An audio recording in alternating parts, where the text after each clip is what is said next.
This is Orson Welles, speaking from London. The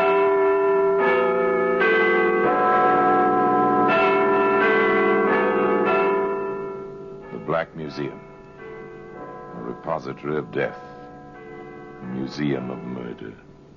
Yes, here in the grim stone structure on the Thames, which houses Scotland Yard, is a warehouse of homicide, where everyday objects, a portable typewriter, a jack for an automobile, an ice pick, all are touched by murder.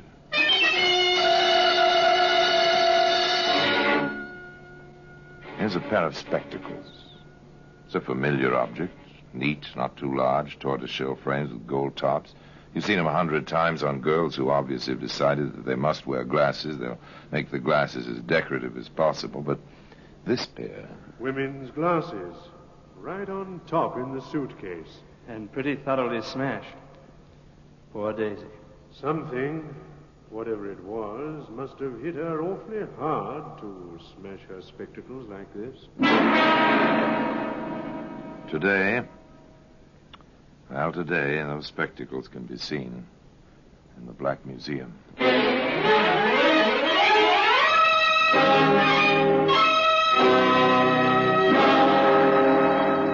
From the annals of the Criminal Investigation Department of the London Police, we bring you the dramatic stories of the crimes recorded by the objects in Scotland Yard's Gallery of Death, the Black Museum.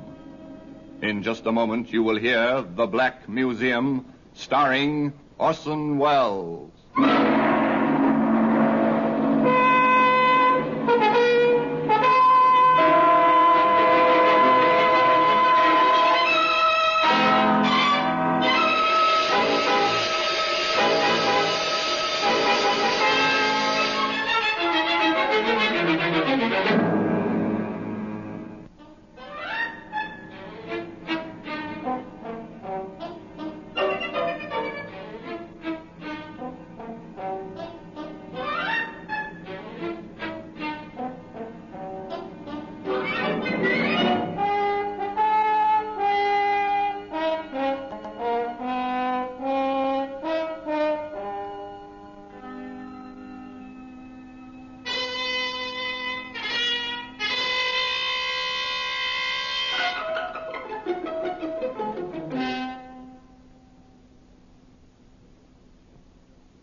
Now, The Black Museum, starring Orson Welles.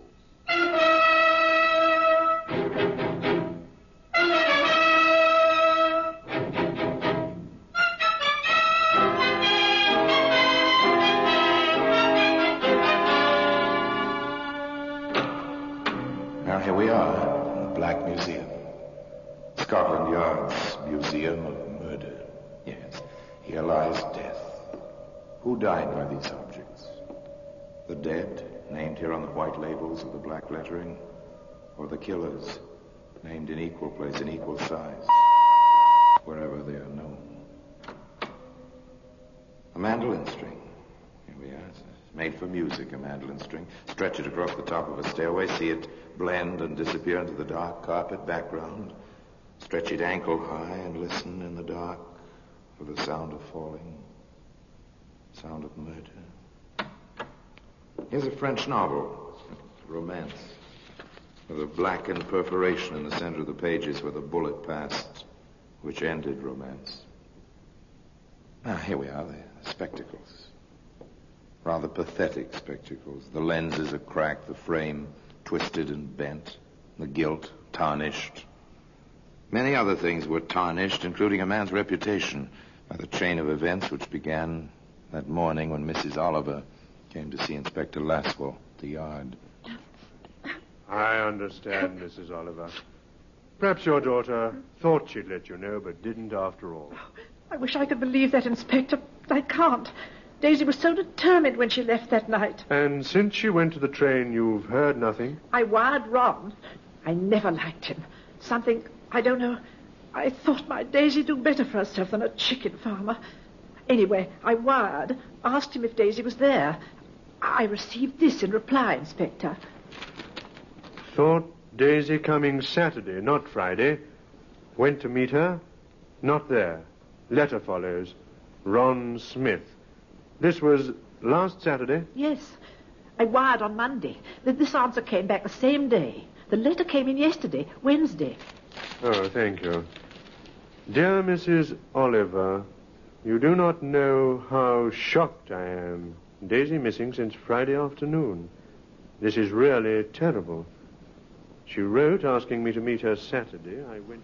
The heartsick words of a worried man, the tone and feeling of the letter, plus the fear and the tears of the mother, sent Inspector Caswell to Larkspur in Sussex, the nearest town to Wren Smith's chicken farm, the railway terminal for the area.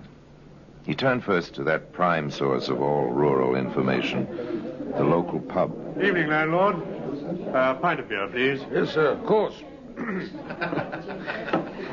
Haven't I seen you someplace before, my good man? What? Oh, Jack Sheen. You have seen me someplace before. Drink up, man. It's good to see a familiar face. A familiar face drawn by a familiar scent. You're not down here on business. I am. And so are you. No, I wanted to keep this quiet. For a while, anyway. With that crowd? Over at the dartboard? Your old-time friends, Caswell. Morton of the Times, Alsop of the Guardian, Durr of the News, and yours truly. You fellas have the sense of smell of a ferret. We have to. It's our living. Do you think the girl is dead, Caswell?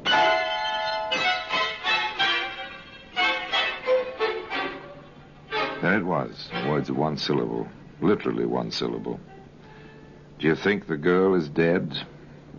Inspector Caswell shrugged and turned to his drink. Without apparent effort, he drifted into conversation with the landlord while Jack Sheen stood by, quietly, unobtrusively. Have there been any talk hereabouts recently about a girl who's missing? Some?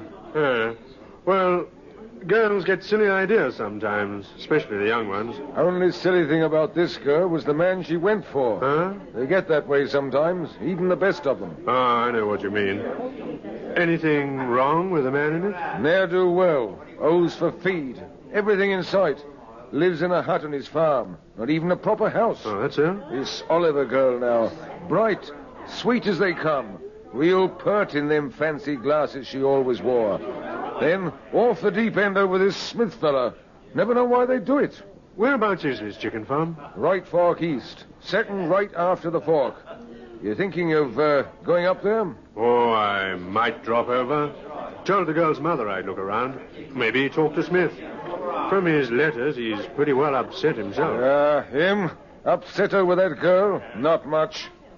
What's happened to your friend? My friend? Why, he was just... 5 will get you 10, landlord. My friend is halfway there by now. Inspector Caswell was absolutely right. Jack Sheen was well up the right fork and turning into the lane that led to Ron Smith's chicken farm. Who's there? I said, who's there?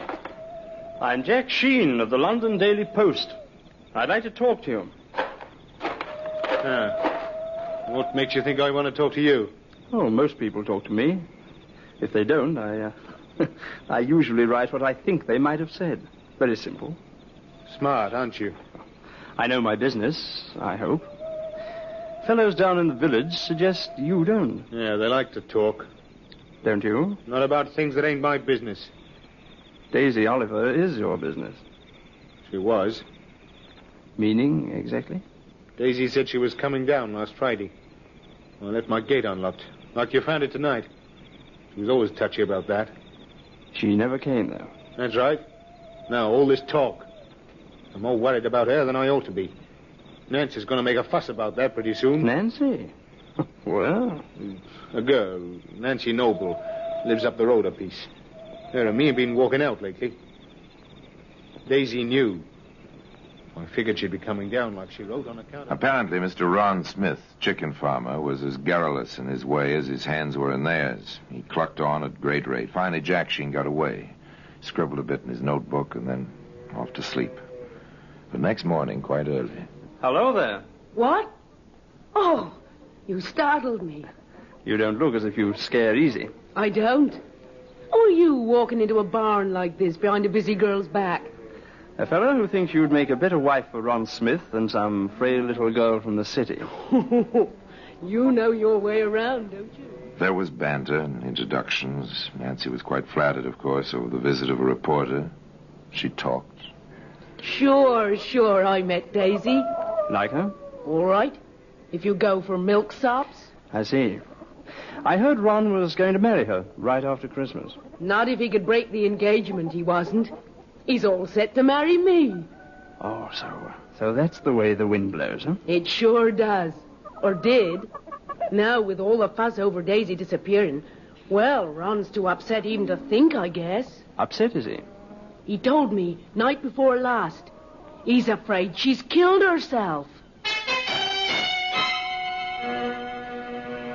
So Daisy may be dead. And Ron is afraid she may have committed suicide. Well, Jack Sheen has turned up a fact or two, hasn't he? Of course, Inspector Caswell hasn't been inactive.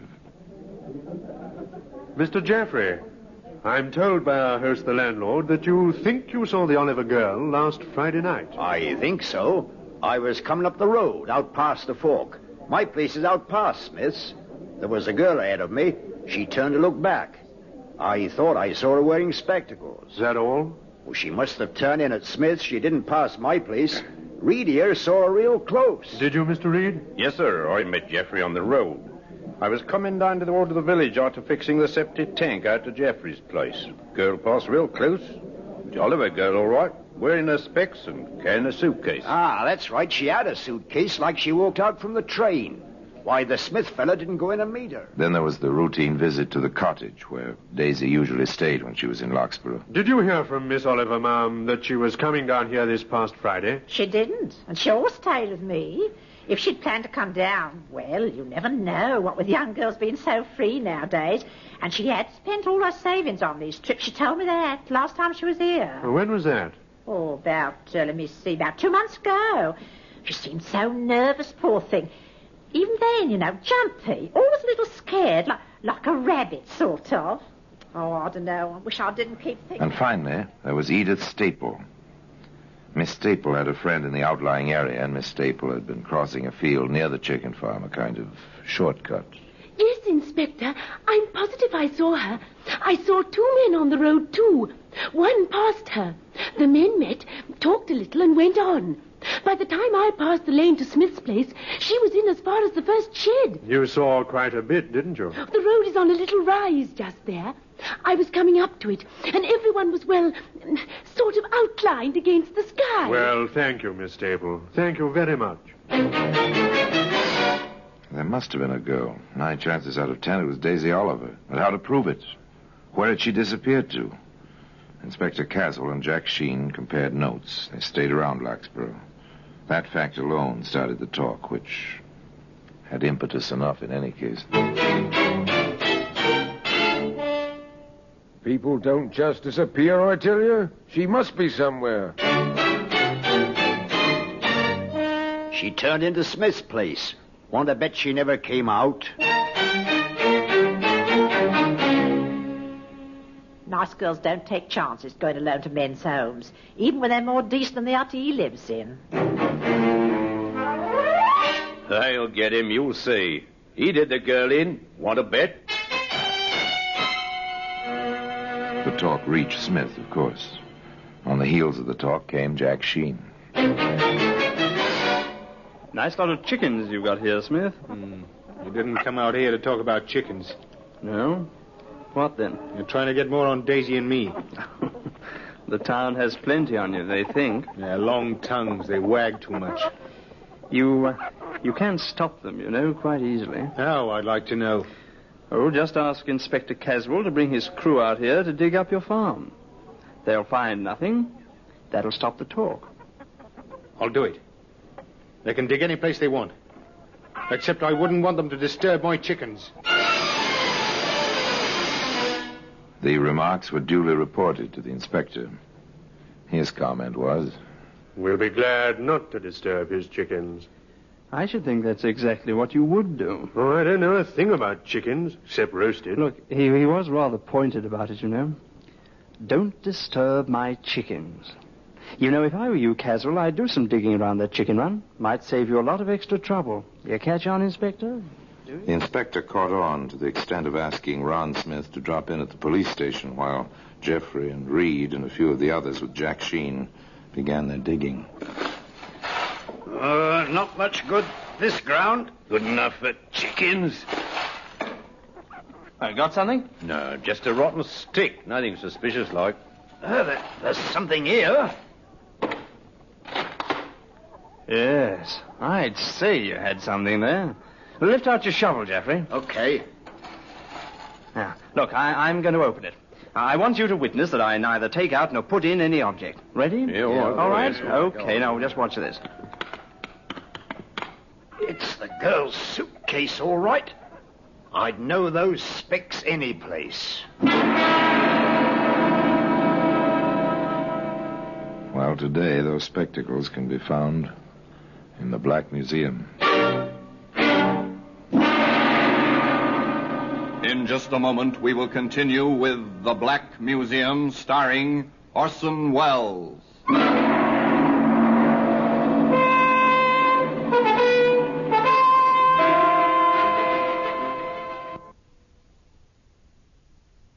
And now we continue with The Black Museum, starring Orson Welles.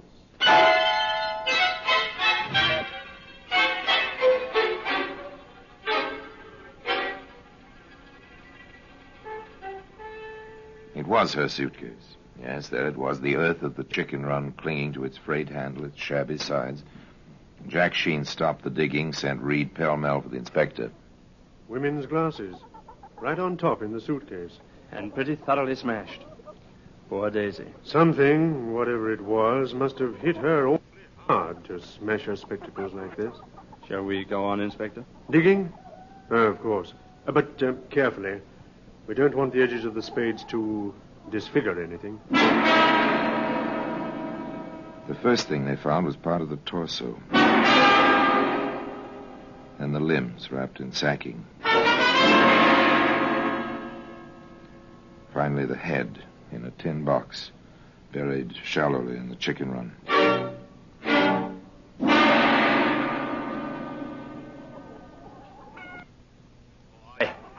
I've had enough.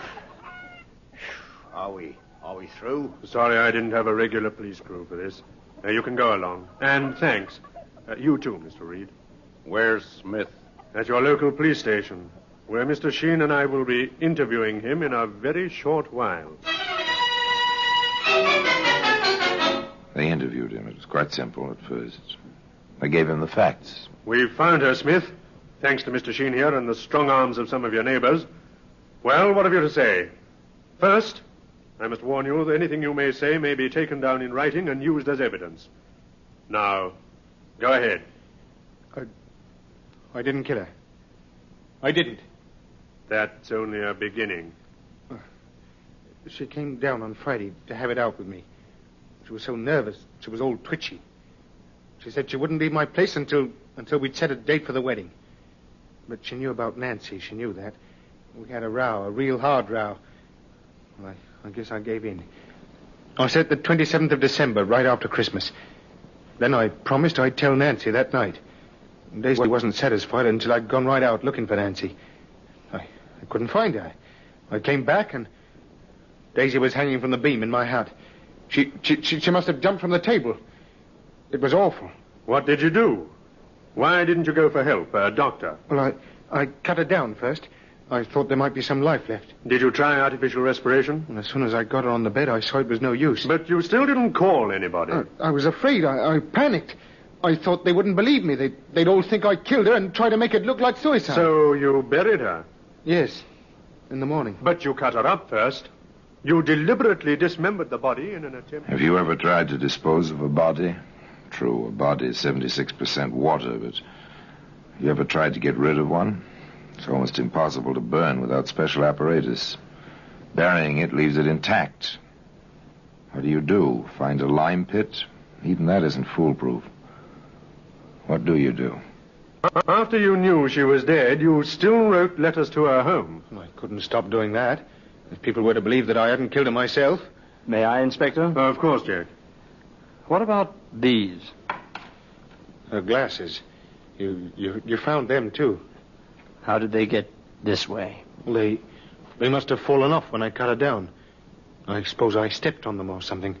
Her head hit the table as I was carrying her to the bed. I couldn't believe Daisy was gone.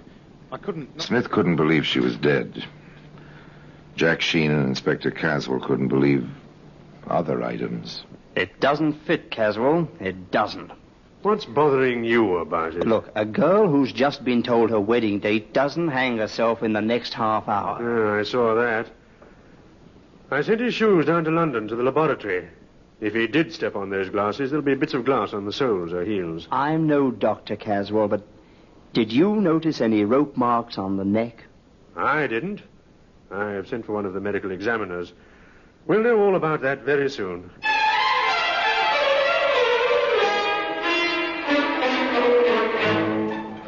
They held Smith on an open charge. The least would be an illegal burial and failure to notify the proper authorities. Meanwhile, Sir Harold Hubert, one of the Yard's best medical men, came to Larkspur. He worked, and he made his report. The girl did not die of strangulation, gentlemen. What was that? She didn't. There's a slight discoloration of the throat, but that was probably caused after death. Oh, what did she die from, then? Shock. Caused by the multiple bruises all over her body. That girl was beaten to death.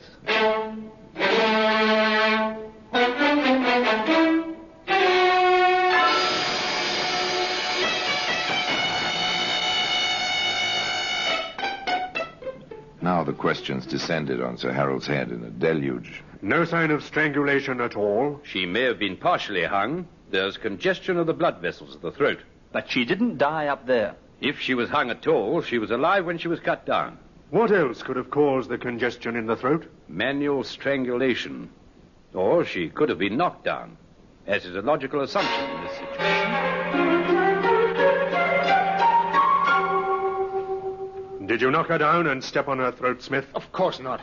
How could I have when she was hanging as I entered the building? You're certain she was hanging and dead? I know she was hanging. I'm as sure as I can be that she was dead. All right. Take him back to the cell. There it was. The expert said no hanging. The man accused contradicted that statement at every turn. Once again, the inspector and Jack Sheen went out to the chicken farm. What are you up to? Give me a boost up onto the table. Okay. Now what? I'm not going to hang myself. Come on up. I think it'll hold both of us. All right. Here I come. Huh. Not the safest perch in the world. Okay, now what? Look here. Along the beam. What a filthy animal.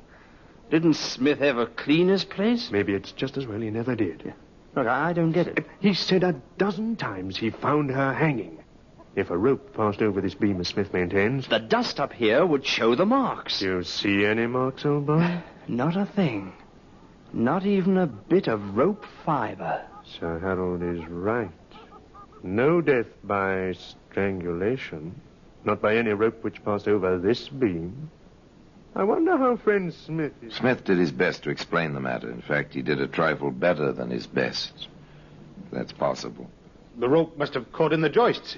She didn't weigh very much. And by the way, where is the rope? I burned it. It gave me the willies.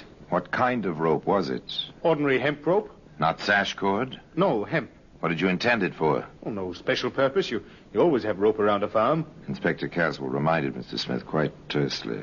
Hemp rope leaves its fibers caught in rough wood when it's passed over the wood.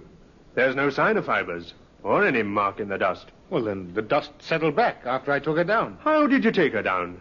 I lifted her with one arm and freed the rope with the other. Now, let's go back to the beginning, Smith. When did you first see her that night? Oh, she came to the gate. It was locked. She called. I let her in. We argued. Then we made up, and I went to tell Nancy. When I came back... Hadn't you better keep the story straight, Smith? That is the story. You said before you cut her down. You told Mr. Sheen you left the gate open because finding it closed upset her always. Then I made a mistake. Oh, you made a mistake, all right. You made your story much too involved. You see, the laboratory has reported on your shoes Not only are there no bits of glass in them, proving you did not step on them, but there are traces of lipstick on one and traces of contact with human skin on both. I submit, and I shall so state to the jury at your trial, that you attacked the girl with force and violence, that you smashed her glasses on the table, that you beat and kicked her into insensibility and death. Your story tripped you, and the laboratory did the rest. I'd say, Smith, next time, keep it simple. But I doubt if there'll be any next time for you.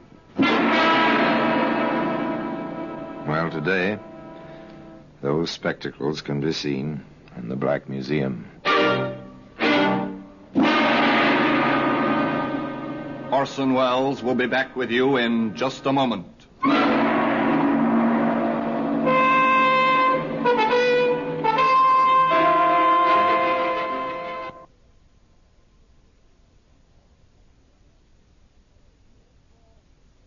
Now here in person is Orson Welles. Exactly how Daisy Oliver met her death was never brought out, not even at the trial. Whether Ron Smith beat her to death or whether she fell to her death, no one knows. But she was murdered, and by Ron Smith. There's no reasonable doubt about that. Nor was there any doubt about this man's character.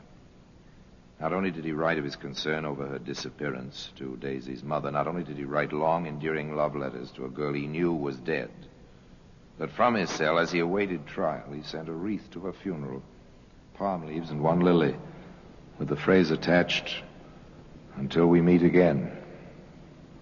I wonder if they ever did meet again. Well, until next time, till we meet in the same place, and I tell you another story about the Black Museum, I remain, as always, obediently yours.